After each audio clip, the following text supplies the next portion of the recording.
Dear student, today I will discuss Gauss theorem।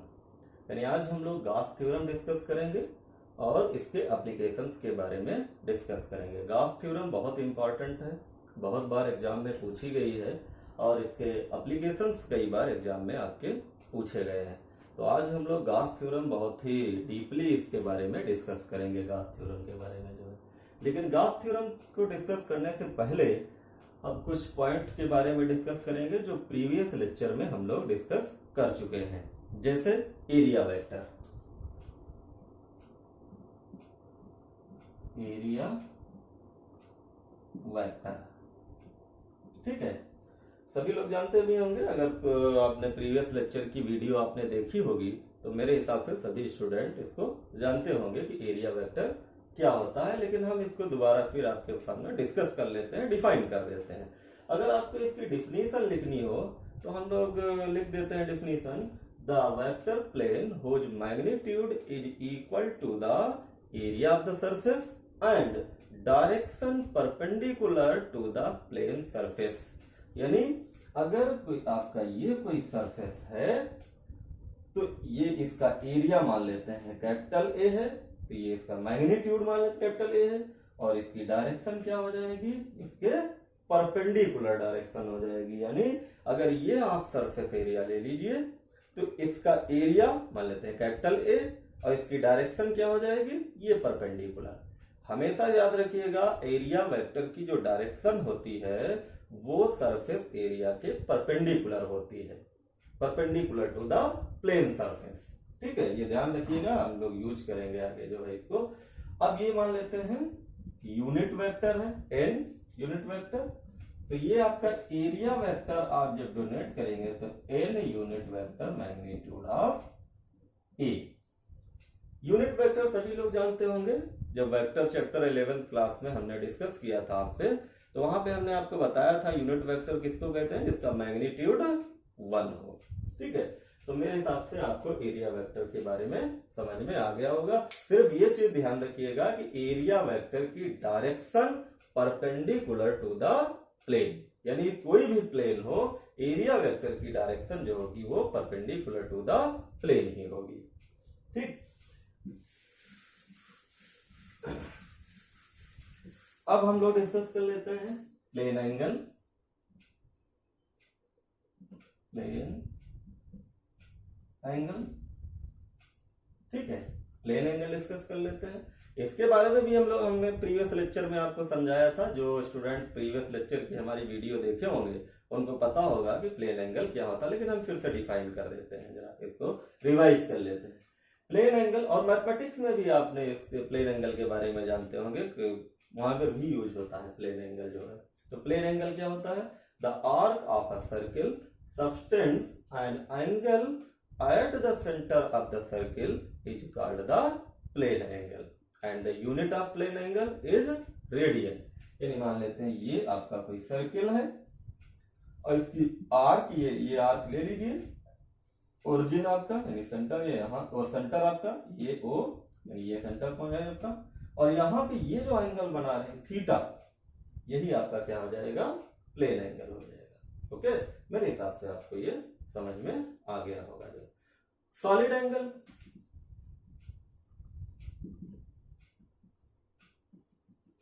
Solid angle, जैसे आपने plane angle define किया है similarly solid angle को आप डिफाइन कर दीजिए। प्लेन एंगल को कैसे डिफाइन किया है, the arc of a circle subtends an angle at the centre of the circle is called the plane angle. Solid angle को कैसे डिफाइन करेंगे, सॉलिड एंगल आपका जो होता है the area of A spherical surface subtends an angle at the centre of the spherical surface is called the solid angle. तो मान लेते हैं ये आपका स्फेयर है आपका, ठीक है, और कोई आपका एरिया, जैसे ये कोई एरिया ले लेते हैं और ये एरिया इसके सेंटर पे जो एंगल बनाएगा ये आपका क्या हो जाएगा, ओमेगा। यानी सॉलिड एंगल को डिनोट करते हैं हम लोग ओमेगा से। और क्योंकि ये सरफेस एरिया आपका स्मॉल सरफेस एरिया है तो ये आपका डी ओमेगा भी डी ओमेगा से डिनोट करेंगे क्योंकि ये स्मॉल सॉलिड एंगल है, ये आपका ओरिजिन पॉइंट है। तो इसके मतलब आपको मेरे हिसाब से प्लेन एंगल और सॉलिड एंगल के बारे में समझ में आ गया होगा। और इतना ध्यान रखिएगा, जो प्लेन एंगल का जो यूनिट है वो रेडियन होता है और सॉलिड एंगल का जो यूनिट होता है वो स्टेरेडियन। यानी ये आप लेंगे रेडियन में और ये आप लेंगे स्टेरेडियन में। ठीक है, ये इतना याद रखिएगा, ये आपका सॉलिड एंगल और ये आपका plane angle. Solid angle denoted by omega, small angle जब आपका सॉलिड एंगल होगा तो हम क्या में लेंगे डी ओमेगा। और इसका फार्मूला हम लोग क्या यूज करते हैं, DA अपॉन आर स्क्वायर, इसको भी याद रखिएगा अब। और एक और फार्मूला इसको हम लोग अप्लाई करेंगे, d omega equal to DA cos theta upon r square. ये हमारा कॉस थीटा इसलिए आ जाएगा, मान लेते हैं यहाँ पे P पॉइंट पे कोई इलेक्ट्रिक फ्लक्स है, इससे एंगल मान लेते हैं इलेक्ट्रिक फील्ड ये है और एरिया वेक्टर ये एंगल थीटा अगर बन रहा है तो एक आपका कंपोनेंट ब्रेक करेंगे तो एक वर्टिकल कंपोनेंट आ जाएगा और एक हॉरिजॉन्टल कंपोनेंट आ जाएगा। जिधर थीटा होता है उधर कॉस लेते हैं और जो उसके अपोजिट साइन लेते हैं। तो हम लोग यहाँ पे हॉरिजॉन्टल कंपोनेंट ये कॉस थीटा ले लेंगे। तो हम लोग डी ओमेगा की वैल्यू क्या पुट करेंगे वहां पे, DA cos theta upon r square की वैल्यू हम लोग यूज करेंगे ये सॉलिड एंगल की जो। ठीक है, और एक चीज ध्यान रखिएगा क्योंकि इसको हम अभी यूज करेंगे, हमने प्रीवियस लेक्चर में भी आपको ये सारी चीजें बताई हैं, लेकिन फिर से हम आपको यहाँ पे डिस्कस कर लेते हैं। अगर कहीं पर भी प्रॉब्लम रही हो तो हमने इसको दोबारा आपसे डिस्कस कर रहे हैं। एक मान लेते हैं omega equal to A upon r square, यानी अगर बड़ा कोई सरफेस एरिया है। अब स्फेरिकल सरफेस का आपका एरिया सभी लोग जानते हैं, मैथमेटिक्स में पढ़े होंगे, 4 पाई आर स्क्वायर होता है, यानी 4 pi r square upon r square. R square cancel हो जाएगा तो ओमेगा इक्वल टू क्या निकल के आएगा, 4 पाई। इतने फार्मूले याद रखिएगा, omega equal to 4 pi, d omega equal to DA upon r square, d omega equal to DA cos theta upon r square. इतना ध्यान रखिएगा। अभी इन सारी चीजों का आगे जो भी एप्लीकेशंस गॉस थ्योरम के आएंगे और गॉस थ्योरम डिस्कस करेंगे तो शायद वहां पे कहीं पे हम लोग इनको यूज करेंगे। जो है मेरे हिसाब से समझ में आ गया होगा। इसके बाद हमने आपसे डिस्कस किया था इलेक्ट्रिक फ्लक्स डेंसिटी, ये सारी चीजें हमारे प्रीवियस लेक्चर में दी हुई है, हमने आपको समझाया है। और ये फिर से हम इसको इलेक्ट्रिक फ्लक्स भी बता देते हैं कि the electric flux measuring the number of electric lines of forces passes in close surface, यानी कितने number of electric lines of forces किसी क्लोज सरफेस से पास हो रही हैं, उसी को हम लोग इलेक्ट्रिक फ्लक्स बोलते हैं। और उसका जो डोनेशन होता है वो फाई ई होता है, जिससे हम लोग डोनेट करते हैं, फाई ई से डोनेट करते हैं। और फाई ई का जो फार्मूला होता है integration E dot D A, ये उसका फार्मूला होता है। अब इसके बारे में आप प्रीवियस लेक्चर देख लीजिएगा सभी लोग, और वहां पे हमने सारा इसका डिस्कशन बताया है, इलेक्ट्रिक फ्लक्स डेंसिटी। अब हम मेन टॉपिक पे आज आ जाते हैं, गॉस थ्योरम। गॉस थ्योरम के बारे में डिस्कस करते हैं कि गॉस थ्योरम बहुत इंपॉर्टेंट है और इसके एप्लीकेशंस भी आते हैं बहुत, तो हम लोग इसके बारे में डिस्कस करते हैं।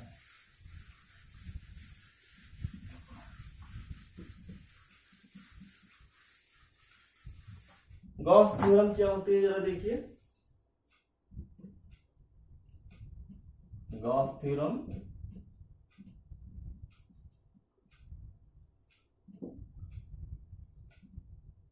ठीक है, बहुत इंपॉर्टेंट है, बहुत डीपली इसको डिस्कस करना है, इसके एप्लीकेशंस बहुत डीपली पढ़ना है आप लोगों को, जो है बहुत ध्यान से इसको पढ़ना है। और आप प्रीवियस लेक्चर को इलेक्ट्रिक फ्लक्स इलेक्ट्रिक डेंसिटी भी इसको देख लीजिएगा, तभी आपको ये समझ में आएगी गॉस थ्योरम का डेरिवेशन। तो पहले गॉस थ्योरम होती क्या है, क्या बताया गया है इसमें, उसके बारे में हम आपसे डिस्कस कर लेते हैं। गॉस थ्योरम ने ये बताया था कि जो इलेक्ट्रिक फ्लक्स होती है वो किसी नेट जो क्लोज्ड एरिया है, जो नेट क्लोज्ड एरिया है, उसकी जो इलेक्ट्रिक फ्लक्स होती है वो 1/ε0 टाइम्स ऑफ नेट चार्ज के बराबर होती है।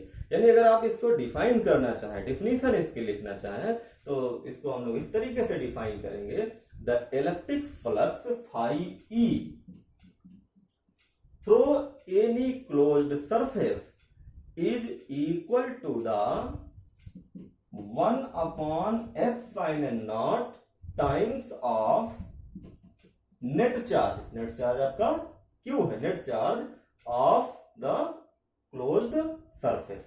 यानी जो आपकी इलेक्ट्रिक फ्लक्स होगी वो किसी भी क्लोज्ड सरफेस का जो नेट चार्ज होगा उसके 1/ε0 टाइम्स के इक्वल होगा। यानी आपको कैसे डिफाइन करना है इसको, the electric flux phi E through any closed surface is equal to the 1/ε0 times of net charge of the closed surface. ठीक है, यानी इसको हम लिख सकते हैं phi equal to integration A E dot D A equal to 1/ε0 into Q. ये चीज आपको इलेक्ट्रिक फ्लक्स में मिल जाएगी, जो हमने प्रीवियस लेक्चर में आपको डिफाइन किया कि इलेक्ट्रिक फ्लक्स का फार्मूला होता है। और यही इलेक्ट्रिक फ्लक्स गॉस थ्योरम ने बताया कि जो नेट इलेक्ट्रिक फ्लक्स होगी, जो इलेक्ट्रिक फ्लक्स किसी इनक्लोज्ड सरफेस की होगी, वो equal to 1/ε0 times of Q हो जाएगी। तो इसको ये भी मैथमेटिकली इसका डेरिवेशन मैथमेटिकली है। इसका मैथमेटिकली अगर आपको डिफाइन करना हो इलेक्ट्रिक ये गॉस थ्योरम को, तो ये फार्मूला लिख दीजिए, इसको थोड़ा और मॉडिफाई थोड़ा सा कर दीजिए। यानी phi E is equal to integration A E dot D A is equal to Q upon ε0। Mathematically आप इस तरीके से गॉस थ्योरम को लिख सकते हैं। ठीक है, अब इसको हम लोग डेरिवेशन इसका करेंगे। कैसे डेरिवेशन करेंगे जरा देखिए।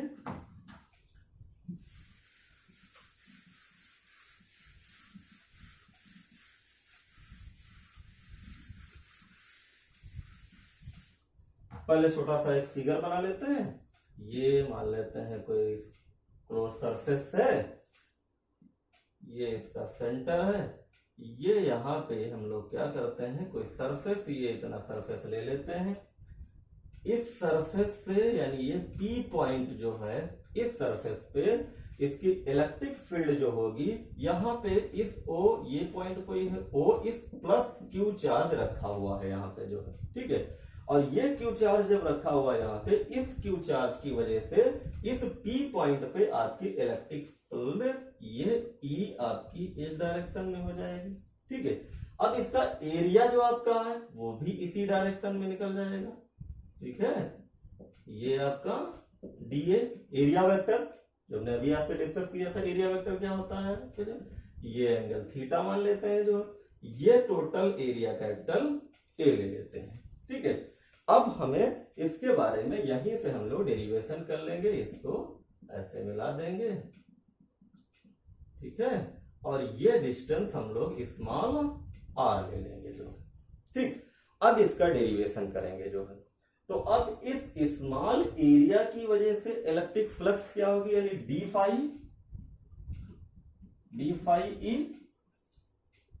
फाई इक्वल टू क्या हो जाएगा, E डॉट डी ए। और E dot D a scalar product of 11th class में हम लोग डिस्कस कर चुके हैं, क्या होता है, A dot B equal to A B cos theta. तो E dot D A equal to क्या हो जाएगा, E D A cos theta. ठीक है, ये हमारे पास हो जाएगा।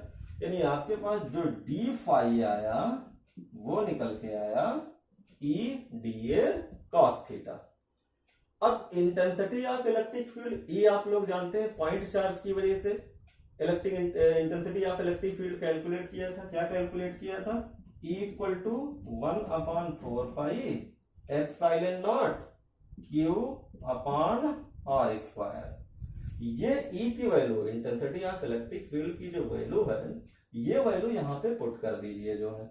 तो ये आपके पास क्या आ जाएगा, d phi E is equal to 1/4 pi epsilon naught, और क्यू डी ए, यानी क्यू यहां पर लिख लीजिए, q d A cos theta upon r square, ये अपान में आर स्क्वायर हो जाएगा, ये डी ए कॉस थीटा, ये डी ए कॉस थीटा, और ई की जगह पे हमने ये वैल्यू पुट कर दी, तो आ गया d phi E equal to q upon 4 pi epsilon naught d A cos theta upon r square. ये वैल्यू आपके पास आ गई जो है। जब ये वैल्यू आपके पास आ गई तो हमने आपसे अभी कहा था कि ये आपका क्या हो जाएगा, सॉलिड एंगल। सॉलिड एंगल की वैल्यू हमने बताई थी, डी ओमेगा क्या होता है, d A cos theta upon r square. तो ये वैल्यू पुट कर दीजिए, यानी d phi is equal to क्या हो जाएगा, q upon 4 pi epsilon naught d omega, यानी इसकी वैल्यू हमने क्या पुट किया है, ये हमने वैल्यू पुट किया है D omega. Solid angle, solid angle का लेक्चर हमारा देख लीजिएगा, या आज भी हमने बताया है कि डी ओमेगा की वैल्यू ये होती है। तो ये आपका क्या आ गया, डी ओमेगा आ गया। अब आपको निकालना है electric flux through closed surface, जो टोटल आपका ये नेट क्लोज सरफेस है, इस पूरे की वजह से आपको कैलकुलेट करना है इलेक्ट्रिक फ्लक्स। तो इंटीग्रेट कर दीजिए, यानी phi E is equal to integration, ये क्लोज सरफेस है, ये हो जाएगा q upon 4 pi epsilon naught d omega. ठीक, तो इसको जरा बाहर ले लीजिए, q upon 4 pi epsilon naught integration a d omega. और ये जो आपका है, ये क्योंकि ये स्फेरिकल सरफेस है आपका, ये स्फेरिकल सरफेस है, और इस स्फेरिकल सरफेस का जो आपका एरिया हमने क्या बताया था, टोटल क्या होता है, वो 4 पाई होता है। हमने आपके जो सॉलिड एंगल डिस्कस किया था तो वहां पे बताया था इसकी वैल्यू क्या होती है। तो ये आपके पास आ जाएगा phi E is equal to q upon 4 pi epsilon naught into 4 pi. इसकी वैल्यू हमने क्या रख दी है, 4 पाई वैल्यू रख दी है। ठीक है, अब ये 4 पाई और ये 4 पाई कैंसिल हो जाएगा, तो फाई ई आपके पास क्या आ गया, फाई ई आ गया क्यू अपान एप्सिलॉन नॉट। और यही शायद हमने गॉस थ्योरम आपको बताई थी, यही गॉस थ्योरम होती है कि the electric flux phi E through any closed surface is equal to the 1 upon epsilon naught times of the net charge of the closed surface. Okay, तो ये आपका डेरिवेशन होगी गॉस थ्योरम की। याद रखिएगा, कई बार पूछी गई है, इसका डेरिवेशन पूछा गया, बहुत इंपॉर्टेंट है गॉस थ्योरम।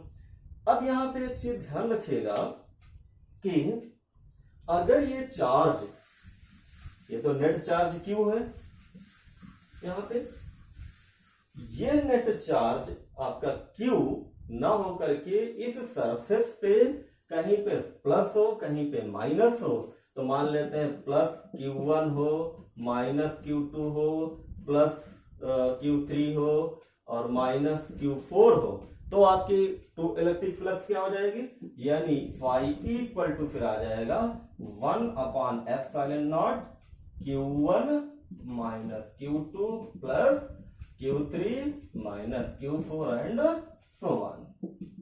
ठीक है, इस तरीके से आपकी टोटल इलेक्ट्रिक फ्लक्स आ जाएगी। अगर बहुत सारे चार्जेज हो, Q1 Q2 Q3, कुछ माइनस हो कुछ प्लस हो, तो हमारे पास इस तरीके से हम लोग इलेक्ट्रिक फ्लक्स कैलकुलेट कर लेंगे जो है। ठीक है, मेरे हिसाब से आपको ये समझ में आ गई होगी गॉस थ्योरम, क्योंकि बहुत इंपॉर्टेंट है, इसको बहुत डीपली आप पढ़िएगा। कहीं पर अगर समझ में ना आया हो तो इससे दोबारा डिस्कस कर लीजिएगा गॉस थ्योरम, क्योंकि ये बहुत इंपॉर्टेंट टॉपिक है। ठीक है, और ध्यान रखिएगा, जब भी आप कोई नई वीडियो, नए लेक्चर की वीडियो देखिए तो पुराने लेक्चर की वीडियो एक बार देख लीजिए, तभी आप नए वीडियो की जो आई हो लेक्चर उसको देखिए, क्योंकि हर एक लेक्चर प्रीवियस लेक्चर से जुड़ा होता है, उसके पॉइंट से जुड़ा होता है। जब आप पुराने लेक्चर यानी प्रीवियस वीडियो जब देखेंगे तभी आपको जो नेक्स्ट वीडियो, नई वीडियो आई है, तब समझ में आएगी, क्योंकि फिजिक्स जो है वो स्टेप बाय स्टेप आपके जुड़ी हुई है। और अगर आपने एक स्टेप छोड़ दिया तो दूसरा स्टेप आपको कैसे समझ में आएगा जो है। तो इसका मतलब ये हुआ कि अगर आपने प्रीवियस लेक्चर छोड़ दिया है, नहीं देखा है, तो आपको नेक्स्ट लेक्चर समझ में नहीं आएगा। ठीक है, तो मेरे हिसाब से गॉस थ्योरम आपको समझ में आ गई होगी। फिर भी अगर नहीं समझ में आई हो तो इसके बारे में हम लोग डिस्कस कर लेंगे। और इस लेक्चर में इतना ही।